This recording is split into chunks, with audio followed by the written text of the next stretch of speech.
कैसे हैं आप लोग। जैसे कि हम लोग बात कर रहे हैं प्लांट फिजियोलॉजी के बारे में, तो प्लांट फिजियोलॉजी में हम लोगों का जो लास्ट टॉपिक बचा था उसका नाम है प्लांट हार्मोन। तो प्लांट हार्मोन में हम लोग देख रहे थे कि हम लोगों ने सबसे पहले एक बार ग्रोथ देख लिया। ग्रोथ के अंदर हमारा जो सबसे इंपॉर्टेंट टॉपिक रहा हुआ था वो है प्लांट हार्मोन। तो प्लांट हार्मोन में हम लोगों ने 5 तरह के हार्मोन्स देखे, जिनमें से 4 हैं वो क्या करते हैं, प्रमोट करते हैं, और एक है हार्मोन वो इनहिबिट करने का काम करता है। जो प्रमोट करने वाले हार्मोन्स थे उसमें सबसे पहले हम लोगों ने स्टडी की ऑक्सिन के बारे में, देन हम लोगों ने पढ़ा जिब्रेलिन को। आज जो हम लोग बात करने वाले हैं वो बात करने वाले हैं साइटोकाइनिन के बारे में। साइटोकाइनिन को हम शॉर्ट फॉर्म में सीके के नाम से भी लिख सकते हैं। अब आप कहोगे कि मैम ये नाम सुना सुना लग रहा है, क्योंकि हम लोगों ने 11th क्लास में जब सेल बायोलॉजी पढ़ी थी, साइटोलॉजी पढ़ी थी, तो हम लोगों ने साइटो वर्ड सुना था कि सेल के लिए जो वर्ड यूज होता है वो साइटो होता है, और काइनेसिस मीन्स जब पैराइटल सेल्स है वो 2 डॉटर सेल्स के अंदर डिवाइड होती है, एक सेल है वो 2 सेल्स के अंदर डिवाइड होती है, तो उसका हम साइटोकाइनेसिस बोलते हैं। तो सेम वही साइटोकाइनेसिस है, वो यहाँ पे साइटोकाइनिन के फॉर्म में हमें पढ़ना है। जिस तरह से हम लोग हार्मोन्स देख रहे हैं, उन हार्मोन्स का हम लोग नेचर भी देख रहे हैं। तो यहाँ हमें देखना है कि साइटोकाइनिन का नेचर कैसा है। साइटोकाइनिन का नेचर है एल्काइन नेचर, ठीक है। इसका नेचर कैसा पढ़ना है, हमें एल्काइन पढ़ना है। हिंदी मीडियम वालों के लिए क्षारीय प्रकृति रहेगा। उसके बाद हम बात करते हैं कि ये मिलेगा कहाँ, हमें ये देखने के लिए कहाँ मिल रहा है। तो मैंने लिखा है जितने भी सेल डिवीजन वाले एरियाज हैं, जहाँ जहाँ सेल डिवीजन होता है, हमें ध्यान में है कि शूट के टिप पोर्शन पे और रूट के टिप पोर्शन पे ये सेल डिवीजन सबसे ज्यादा होता है, ठीक है। उसके बीच में जितना भी टिश्यूज रहेंगे वो सारे के सारे परमानेंट टिश्यूज हो जाते हैं। जो मेरिस्टेमेटिक डिवीजन होता है वहाँ पे सेल डिवीजन सबसे ज्यादा पाया जाता है। तो जितना भी सेल डिवीजन वाला एरिया है वहाँ पे साइटोकाइनिन है वो प्रेजेंट होगा। उसके बाद में लिखा है mostly occurs in roots. Mostly कहाँ पाया जाएगा, ये रूट के अंदर पाया जाएगा। हम लोगों ने देखा कि जो भी ऑक्सिन था, जिब्रेलिन था, ये नॉन पोलर थे, मतलब इनका नॉन पोलर ट्रांसपोर्टेशन था। लेकिन हम यहाँ पे इसके ट्रांसपोर्टेशन की बात करेंगे तो वो स्टेम तक, रूट से स्टेम की तरफ जा रहा है, मतलब इसका ट्रांसपोर्टेशन है वो कैसा है, पोलर ट्रांसपोर्टेशन है, ध्रुवीय रहेगा, ठीक है। फिर ये किसके थ्रू, जाइलम के थ्रू। हम लोगों ने देखा है कि जितना भी वाटर हो गया या जितना भी हम लोग मिनरल्स वगैरह बोलते हैं, ये सब रूट से यदि आगे ऊपर तक जा रहा है, मतलब स्टेम तक जा रहा है, तो वो किसके थ्रू जा रहा है, जाइलम के थ्रू जा रहा है। तो आप लोगों को ये बात ध्यान में रखनी है। उसके बाद हम बात करते हैं कि इस हार्मोन का नाम क्या है। दूसरा नाम है एंटी एजिंग हार्मोन। अब एंटी एजिंग हार्मोन का मतलब ध्यान में रखना है आपको कि जैसे जैसे प्लांट, जैसे जैसे हम लोग बूढ़े होते हैं, उसी टाइप से प्लांट्स भी क्या होते जाते हैं, बूढ़े होते जाते हैं। तो प्लांट्स जब बूढ़े हो रहे हो तब उनके अंदर का जो क्लोरोप्लास्ट हो गया, या हम जो बात करें कि प्रोटीन है, न्यूक्लिक एसिड है, वो क्या होने लग जाते हैं, डैमेज होने लग जाते हैं। तो उनको डैमेज होने से बचाने के लिए यहाँ पे ये हार्मोन यूज किया जाता है, इसलिए इसको एंटी एजिंग हार्मोन कह सकते हैं। मतलब ये क्या कर रहा है कि बुढ़ापा आने से रोक रहा है, जिसको हिंदी में जीर्णता कहा जाता है, कि जीर्णता आने से रोकने का काम इस हार्मोन का है, इसलिए हम इस हार्मोन को यहाँ देख सकते हैं। उसके बाद में हम बात करते हैं कि यहाँ तक अभी तक आपको सिर्फ एक ही क्वेश्चन पूछा जाएगा, वो एंटी एजिंग हार्मोन पूछा जाएगा यदि बोर्ड लेवल की बात करें हम लोग, ठीक है। उसके बाद हम बात कर रहे हैं बायोसिंथेसिस। बायोसिंथेसिस ये बनेगा किसके थ्रू, तो ये बनेगा मेवोलोनिक एसिड पाथवे के थ्रू। जो हम लोगों ने जिब्रेलिन में पढ़ा था, सेम पाथवे हमें यहाँ पे यूज करना है।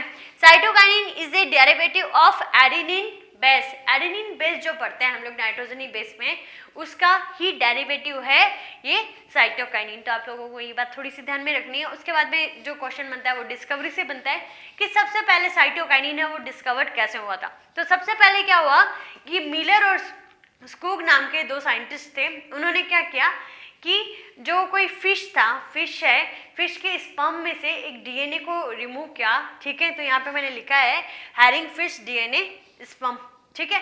तो स्पर्म के डीएनए से क्या किया कि कुछ ऐसा मटेरियल निकाला, उस मटेरियल को डाला किस पे, टोबैको पिथ कल्चर में, ठीक है।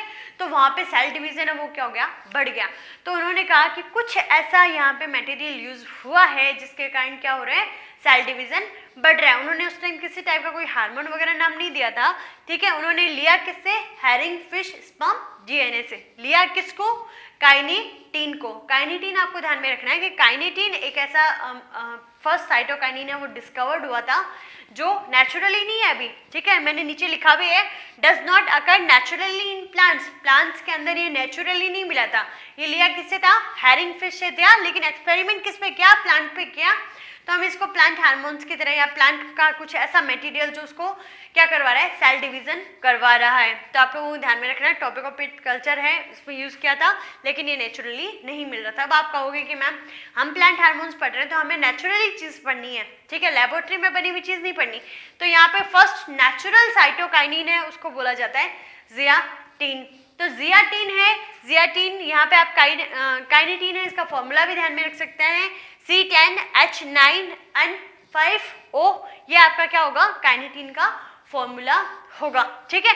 उसके बाद हम बात करते हैं कि इस काइनेटीन को हम लोग आगे 6-फॉस्फोरिल एमिनोप्यूरिन के नाम से भी पढ़ेंगे, ठीक है, जो फर्स्ट हमारी स्ट्रक्चर जो बनी थी, ठीक है। तो ये आपको स्ट्रक्चर भी यहाँ पे बनी हुई दिखाई दे रही होगी, ये आपकी बुक में दे रखा है आरबीएससी वालों में, तो मैंने यहाँ पे ड्रॉ कर दी, अदरवाइज ये आपको नाम ध्यान में रखना है कि फर्स्ट स्ट्रक्चरल साइटोकाइनिन है, उसका नाम आपको ध्यान में रखना है काइनेटीन 6-फॉस्फोरिल एमिनोप्यूरिन, ये आपको नाम ध्यान में रखना है, ठीक है।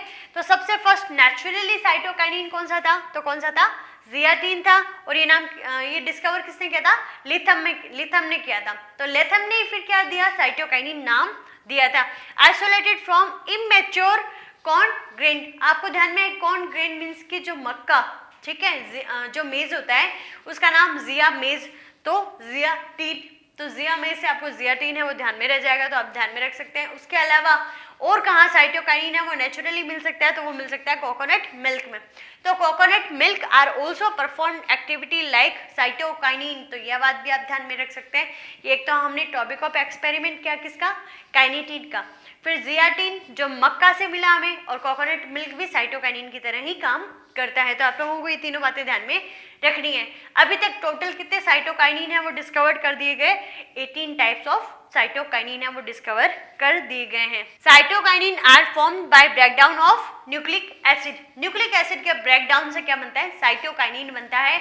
और मोस्टली कंपोनेंट साइटोकाइनिन को बोला जाता है टीआरएनए का। तो ये थोड़ी थोड़ी बातें हैं, आप लोगों को ध्यान में रखनी है। कंप्लीट क्वेश्चन यहाँ से नहीं बनता, एक एक नंबर के खूब सारे क्वेश्चन है वो यहाँ से बन सकते हैं, तो आप लोगों को ध्यान में रखना है। आप स्ट्रक्चर भी है, आप ड्रॉ करके याद रख सकते हैं, क्योंकि आपको ये आदत तो होती है केमिस्ट्री में बहुत सारे स्ट्रक्चर्स ड्रॉ करने की। आप हमें बोले कि भाई आप मतलब कंटिन्यूसली काफ़ी साल से बायो के टच में और आपको केमिस्ट्री के फॉर्मूलाज ड्रॉ करना है, तो नहीं होगा, मेरे से तो नहीं होगा, ठीक है, याद भी नहीं होगा। ये भी मैंने बुक से ही देख के बनाया, तो आप लोगों को ये इसी टाइप से ड्रॉ कर लेना है, याद भी कर लेना है, ठीक है। नाम सिर्फ यही पूछा जाता है, तो नाम आपको याद रहे तो ज़्यादा बेटर रहेगा, ठीक है। उसके बाद हम बात करते हैं एप्लीकेशंस के बारे में। अब यहाँ पे भी जिस टाइप से हम लोगों ने ऑक्सीजन के एप्लीकेशंस पढ़े और जिब्रालिन के जो एप्लीकेशंस पढ़े, तो कुछ कुछ जो इंपॉर्टेंस थे वो मैंने आपको स्पेशली बताया, तो वहाँ पे आप स्टार मार्क कर सकते हैं। उसी टाइप से मैं यहाँ पे आपसे डिस्कस करूँगी सबसे पहला सेल डिवीजन।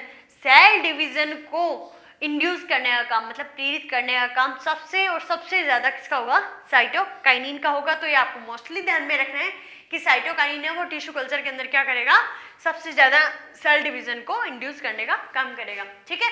उसके बाद में देखिए यहाँ पे जब मैं आपको ऑक्सीजन पढ़ा रही थी तो मैंने कहा था कि ऑक्सीजन में भी है कि आप रेशो में, कुछ रेशो में यूज़ करेंगे साइटोकाइनिन को, जिसके थ्रू टिश्यू कल्चर, जो कैलस कल्चर था, तो कैलस कल्चर में आपको रूट और शूट का फॉर्मेशन देखने के लिए मिलेगा। तो उसी टाइप से आप देखें कि यदि आप लो साइटोकाइनिन यूज़ कर रहे हैं और हाई ऑक्सीजन यूज़ कर रहे हैं, मतलब इनका रेशियो है वो लो और हाई, साइटोकाइनिन और ऑक्सीजन है, उस समय सबसे ज़्यादा किसका फॉर्मेशन होगा, रूट डिफ्रेंशिएशन होगा। क्या होगा, रूट डिफ्रेंशिएशन होना है।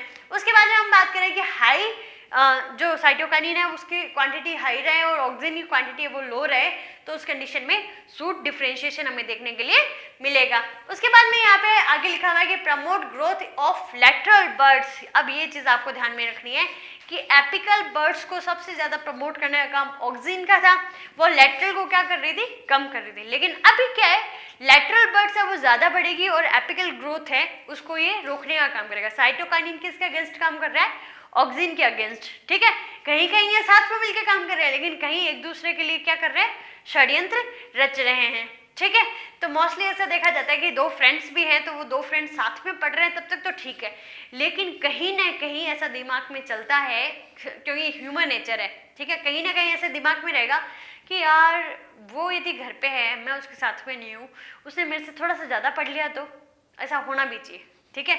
बच्चों में जब तक कंपटीशन की भावना नहीं रहेगी, थोड़ा सा मतलब पढ़ाई के सिलसिले में ये सब षड्यंत्रबाजी है ना, वो आपको करनी चाहिए आप लोगों को अच्छे से पढ़ने के लिए, ठीक है, लेकिन अदर और सब चीज़ों में नहीं, ठीक है। अभी अभी सिर्फ पढ़ाई पे फोकस कर रहे हैं। फिर यहाँ पे देखिए डिले ऑफ सेंस मीन्स कि जो एजिंग वाले फैक्टर है उनको रोकने का काम है वो करना है, और जो बुढ़ापा है उसको कर देना है आगे, डिले कर देना है, ठीक है। तो इसको रिचमोल्ड लॉन्ग इफेक्ट भी बोला जाता है। ये थोड़ा सा आप ध्यान में रखना, आपकी बुक में भी दे रखा है कि भाई जो भी आपके बुढ़ापे होने के कैरेक्टर हैं उनको आगे करने का जो इफेक्ट रहेगा उस इफेक्ट को क्या बोलते हैं, तो रिचमोल्ड लॉन्ग इफेक्ट बोलते हैं। तो आप लोग थोड़ा सा ध्यान में रख लीजिएगा, आपकी बुक में दे रखा है तो आपसे पूछा जाएगा। Induce flowering in short day plants, जो भी शॉर्ट डे प्लांट्स होंगे उनमें फ्लावरिंग को इंड्यूस करने का काम यहाँ साइटोकाइनिन का होगा। इंटरफेसिकुलर कैम्बियम है, उसके फॉर्मेशन के लिए भी रेस्पॉन्सिबल रहेगी। ब्रेकिंग ऑफ डॉर्मेंसी, डॉर्मेंसी को जनरेट करने का काम सब सिर्फ और सिर्फ किसका था, ऑक्सिन का।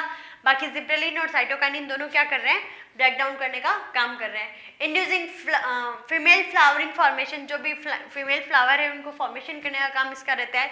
मेल फ्लावर का था वो जिब्रेलिन का था, फीमेल का था वो ऑक्सिन का था, तो ये साइटोकाइनिन भी ऑक्सिन के साथ में ही काम कर रहा है। उसके बाद में हम बायो ऐसे पढ़ते हैं कि किस किस टाइप से इसके जैव मापन किए गए हैं, जो एक्सपेरिमेंट किए गए हैं, तो वो क्या है, टोबैको पिथ सेल डिवीजन टेस्ट हम लोग देख चुके हैं यहाँ पे, पिथ में सेल डिवीजन करवा के। क्लोरोफिल प्रिजर्वेशन टेस्ट, तो क्लोरोफिल को प्रिजर्व करके रखेंगे, उसी कंडीशन में तो है कि बुढ़ापा आगे जा पाएगा, ठीक है। प्लांट को हमें यंग रखना है, प्लांट से हमें बहुत सारी चीज़ें हैं वो मिलती है, उसको एक्टिव रखने का काम है, वो एक्टिव रखने का काम हम यहाँ पे करवा सकते हैं। साइटोकाइनिन के जितना ज़्यादा सेल डिवीजन होगा उतनी ज़्यादा ग्रोथ है वो होने वाली है, ठीक है। तो इस टाइप से साइटोकाइनिन आपका यही कंप्लीट होता है। उसके बाद में सिर्फ 2 हार्मोन्स रहेंगे, देन ये चैप्टर आपका कंप्लीट हो जाएगा। तो खुश रहिए, मुस्कुराते रहिए और घर पे सुरक्षित रहिए। Thank you.